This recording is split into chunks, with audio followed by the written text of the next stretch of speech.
नमस्ते फ्रेंड्स।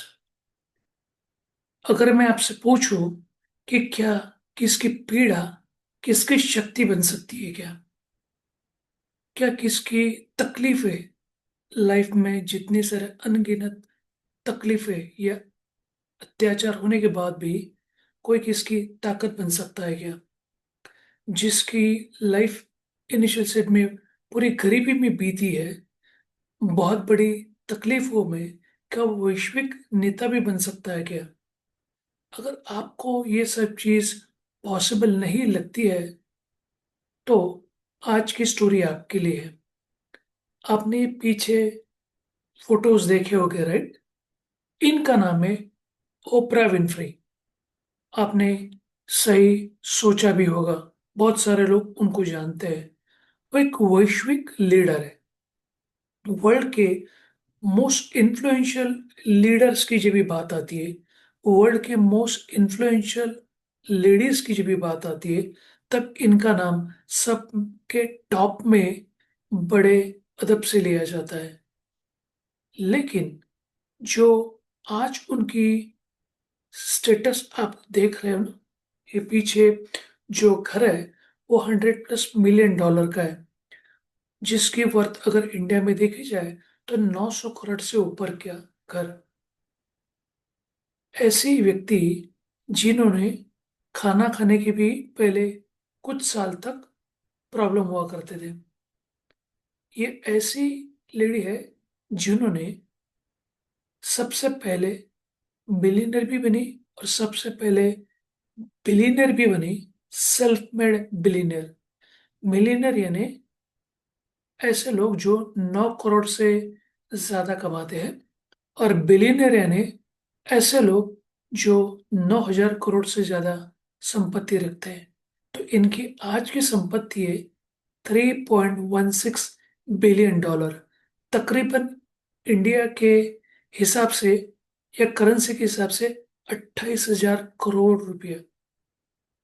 एक ऐसी व्यक्ति जिन्होंने खाना 2 टाइम नसीब नहीं हुआ था। बहुत ही अमेजिंग स्टोरी है। और ये एक ऐसी लेडी है जो आज मीडिया की सुपर क्वीन मानी जाती है। मैं यूएस की बात कर रहा हूँ। मीडिया इंडस्ट्री में उनका नाम बहुत ही बड़ा है। उन्होंने द ओपरा विनफ्री नाम का जो टीवी का शो चलाया था, 25 साल तक चला है, टॉप लेवल में। 1986 में, 1986 से लेकर 2011 तक। और फिर बाद में उन्होंने अपनी कंपनी लॉन्च की, और जो कंपनी में भी उन्होंने बहुत सारा पैसा कमाया। लेकिन पैसा कमाना ये बाय प्रोडक्ट आता है। तो आप अगर उनकी स्टोरी सुनोगे तो आपको पता चलेगा कि कितने चैलेंजेस हो सकते हैं किसके लाइफ में। अत्यंत गरीब स्थिति में या गरीब घर में उनका जन्म हुआ। उनका जन्म छोटे से गांव में जो मिसिसिपी यूएस में है, वो वहां पे हुआ था। बचपन में उनके पिताजी तो नहीं थे, लेकिन उनकी माता थी जो उनके दूसरी जगह पे चली गई। फिर इनको इनकी नानी ने संभाला। और ये जब भी दादी ने उनको जो संभाला, वो खुद ही बेहद गरीब थी। इतनी गरीब कि उनको खाना कई बार नसीब नहीं होता था। उनको पहनने के लिए बहुत बार जो आलू की गोनियां होती है ना, उनसे वो कभी कभी ऐसे कपड़े बना के पहनते थे, और जिसके लिए अगल अगल बगल के जितने सारे बच्चे थे तो उनको ताने भी सुनाते थे, उनका मजाक उड़ाते थे।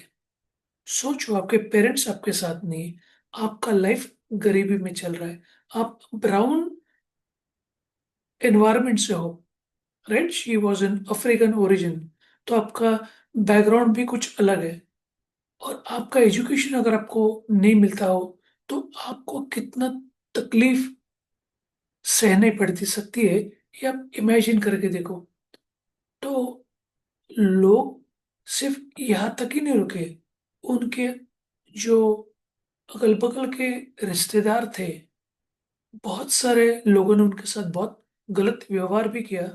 उनके खुद के शेयरिंग से ये पता चलता है कि 9 या 10 साल में उनके साथ फिजिकल अब्यूज भी हो गया। तो बचपन से दर्द, दुर्व्यवहार संभालना तो इनकी वजह से उनका जीवन पूरा खामोश हो गया था। 14 साल की उम्र में वो माँ भी बन गई।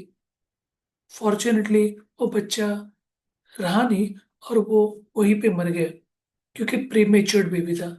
सोच लो क्या हुआ होगा वो 14 साल की लड़की के मन के ऊपर। तो उन्होंने बहुत बार ऐसा लगा कि उनको अनचाहा लगा। कोई चीज, कोई लोग उनको सुनने के लिए नहीं, ऐसा वो महसूस करती थी। और इसके लिए पूरा दिन दिन भर वो खामोश रहती थी। और ऐसे ही सिचुएशन में जैसे लाइफ आपको इतनी सारी तकलीफें देती है, तो आप क्या करोगे?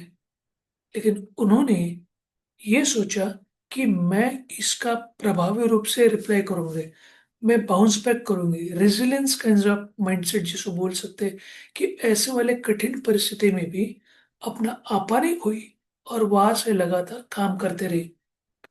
फिर भी जहाँ पे वो काम करने के लिए टीवी इंडस्ट्री में, तब उन्हें बताया गया कि आप बहुत ही ज्यादा इमोशनल हो, क्योंकि उनका बैकग्राउंड ही ऐसा था। आप इतने सारे इमोशनल हो तो आप टीवी के योग्य ही नहीं हो, और आप यहाँ पे टीवी इंडस्ट्री में सफलता भी नहीं पाओगे। ये उन्हें बोला गया था, और उनको अपनी जॉब भी खोनी पड़ी। और फिर ऐसे सिचुएशन में लाइफ में एक के बाद एक अगर आपको धक्के मिलते हैं, तो कई के बार लोग मायूस हो जाते हैं, हार मान लेते हैं। लेकिन ओपरा उनमें से नहीं थी। उन्हें शक्तिशाली सवाल खुद से पूछा कि क्या मेरा ये स्वर, क्या मेरा ये बोलना किसी दूसरे की मदद कर सकता है क्या? ये उनकी सोच थी।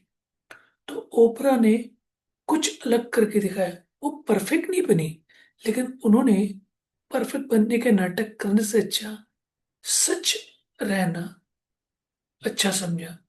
उन्होंने लोगों को गहराई से सुना, डीपली सुनना चालू किया। और उनकी बात ईमानदारी से होती थी, और वो ईमानदारी के साथ जो काम करती थी, जिससे वो लोगों के हृदय को, उनके हार्ट को टच करती थी। और इसी के कारण उनका वो जो शो है 25 साल तक चला, और टॉप लेवल पे था।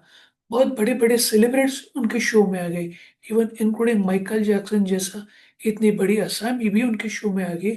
और जिनके टाइम पे 35 लाख से ज्यादा लोग,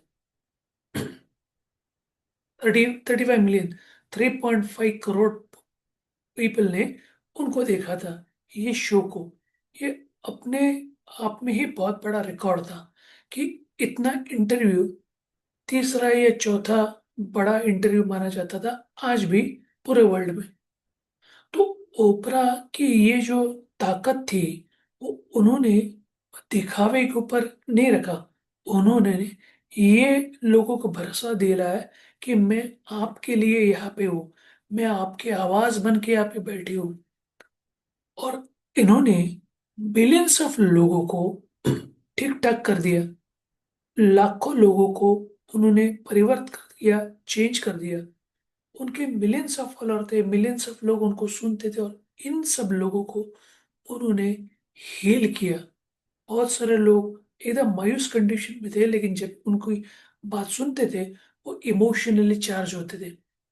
तो आप ये ध्यान में रखो, जो कम्युनिकेशन होता है, कोई शब्दों की सिर्फ जादू नहीं होती। शब्दों से ज्यादा आप उस इंसान से कितना कनेक्ट कर पाते हो इमोशनली, हार्ट टू हार्ट, ये कम्युनिकेशन का सबसे बड़ा पहलू है। और वही उन्होंने उसके ऊपर महारत हासिल की। और इसके लिए ये कम्युनिकेशन फील्ड में उन्होंने बहुत बड़ा नाम भी किया, बहुत बड़े लीडर भी बनी। और टीवी के इंडस्ट्री में जिनको क्वीन कहा जाता है, तो टेलीविजन टेलीविजन इंडस्ट्री में जब कभी उनको बोला जाता कि अब टेलीविजन आपके लिए नहीं है, वही टेलीविजन की वो क्वीन बन गई। और ये पूरी इंडस्ट्री में आज तक का रिकॉर्ड है, सेल्फ मेड बिलियनियर बनना, वो भी उन्होंने कर दिया। तो आप कौन सी भाषा में बात करते हो? आपकी आवाज अगर लोगों को कनेक्ट हो गई आपकी फीलिंग की वजह से, तो डेफिनेटली आपके साथ लोग जुड़ जाएंगे। तो यही आपकी असली जीत होती है। तो कम्युनिकेशन आपका भाग्य बदल सकता है, और यही इन्होंने बता दिया। तेज बोलने वाले, बहुत ऊंची आवाज में बोलने वाले, बहुत अच्छा बोलने वाले, आक्रामकता से बोलने वाले, ही लोग बहुत अच्छे कम्युनिकेटर होते हैं, ये नहीं है। स्पष्ट रूप में सोचने वाले हैं, जो लोगों को अच्छा, डीपली, ईमानदारी से सुनते हैं, उनकी भावनाओं को समझते हैं, एम्पैथी दिखाते हैं। ऐसे वाले लोग अच्छे कम्युनिकेटर बन सकते हैं, क्योंकि संचार यानी कम्युनिकेशन एक ऐसा ब्रिज है। अगर वो ब्रिज आपके पास आप बना नहीं सकते हो कम्युनिकेशन से, तो डेफिनेटली आपकी जो फीलिंग्स है, आपके जो विचार है, आपको जो सामने वालों को बताना है, वो वहां तक पहुंच ही नहीं सकता, क्योंकि वो ब्रिज अवेलेबल ही नहीं। तो ये कहानी से हमें यही पता चलता है कि आपकी लाइफ, आपकी हिस्ट्री क्या थी, उससे कोई फर्क नहीं पड़ता है। आप कितने गरीब घराने में पैदा हुए, उससे फर्क नहीं पड़ता। आपके माता पिता है कि नहीं, फर्क नहीं पड़ता। आपका कलर काला हो या गोरा हो, उससे फर्क नहीं पड़ता। आपको लोग अच्छे कहे या बुरे कहे, उससे फर्क नहीं पड़ता है। अगर आपके इंटेंशन सही है, आपको लोगों को मदद करने की एक सोच है, आपकी भावना है, आपकी फीलिंग्स है, और आप लोगों को साथ इमोशनली कनेक्ट कर पाए, तो लोग आपसे जुड़ेंगे, आपकी बात को मानेंगे। इसी के लिए उन्होंने बहुत सारी किताबें भी लिखी, अच्छी खासी राइटर भी, और उन्होंने ऐसी लाइब्रेरी बना दी, जिस लाइब्रेरी की वजह से लाखों लोग पढ़ाई करना यानी बुक पढ़ना भी चालू किए। तो ऐसे इंस्पिरेशन जो बनी, एक मिसाल बनी, वो लेडी जिनके पहले 8-10 साल तक खाने के लिए ज्यादा नहीं था, पूरे गरीबी में जीवन बिताए, 40वें साल में वो मिलीनियर बनी। मिलीनियर यानी इंडियन करेंसी के हिसाब से 9 crore approximately as on date. और फिर 67 ईयर में वो बिलीनियर बनी। 67 साल में बिलीनियर बनी, यानी 9,000 करोड़ की मालकिन बन गई अप्रोक्सीमेटली। और आज वो 71 साल की है, 71 ईयर्स की। और उनकी वर्थ है $3.16 बिलियन, यानी 28,000, अप्रोक्सीमेटली 28,000 करोड़ इंडियन रुपीस। तो ये चमत्कार नहीं तो क्या? पैसा एक चीज है, लेकिन जो उन्होंने नाम कमाया, वो नाम शायद ही कोई कमा पाएगा। लोग आज उनसे जुड़ना चाहते हैं। एप्पल जैसी बड़ी कंपनी 2018 साल में, 2018 में उनसे मल्टीपल ईयर्स का कॉन्ट्रैक्ट करती है कि ओपरा सिर्फ हमारे एप्पल टीवी के लिए शो बनाएगी। सोच लो, इतनी बड़ी बड़ी कंपनियां उनके साथ में जुड़ना चाहती है, और इसी के लिए उन्होंने $1 बिलियन कमाए भी। सवाल ये नहीं कि आपके पास $1 बिलियन है कि नहीं, सवाल ये है उस पैसे से आप क्या करते हो। तो उन्होंने चैरिटी का भी काम जबरदस्त किया। जो गरीब लेडीज है, अफ्रीका में जो पुअर लोग हैं, उनके लिए उन्होंने मिलियंस ऑफ डॉलर डोनेट किए एजुकेशन के लिए, लोगों के माइंडसेट अच्छे बनाने के लिए, जो मानसिक तौर से अच्छे नहीं है, तो उनके लिए भी उन्होंने काम किया। जो कमजोर लोग हैं, उनके लिए उन्होंने संस्थाएं बनाए। एजुकेशन फील्ड में बहुत बड़ा नाम या बहुत बड़ा काम कर दिया। तो अगर एक ये लेडी अपने जीवन में इतना बड़ा मिरेकल कर सकती है, इतने चैलेंजेस के बावजूद भी, तो क्या हमारे चैलेंज उनसे भी बड़े हैं? क्या हम अपने लाइफ में इनके जैसा शायद नहीं हो सकते, लेकिन एटलीस्ट इससे थोड़ा अच्छा तो हम कर ही सकते हैं, जो आज हम लोग कर रहे हैं। अगर ये स्टोरी से, ये इंस्पायरिंग स्टोरी से अगर आपको कुछ वैल्यू एड मिली है, और आपको इससे अगर ज़्यादा सुनना है, तो आप मुझे मेरे व्हाट्सएप या ईमेल पर कनेक्ट कर सकते हैं। जो इन्फॉर्मेशन आपको डिस्क्रिप्शन में मिल जाएगा। कल वापस मिलेंगे, नई स्टोरी, नई कहानी, नई शेयरिंग, या नई inspiring personality. Till that time, thanks and bye for now.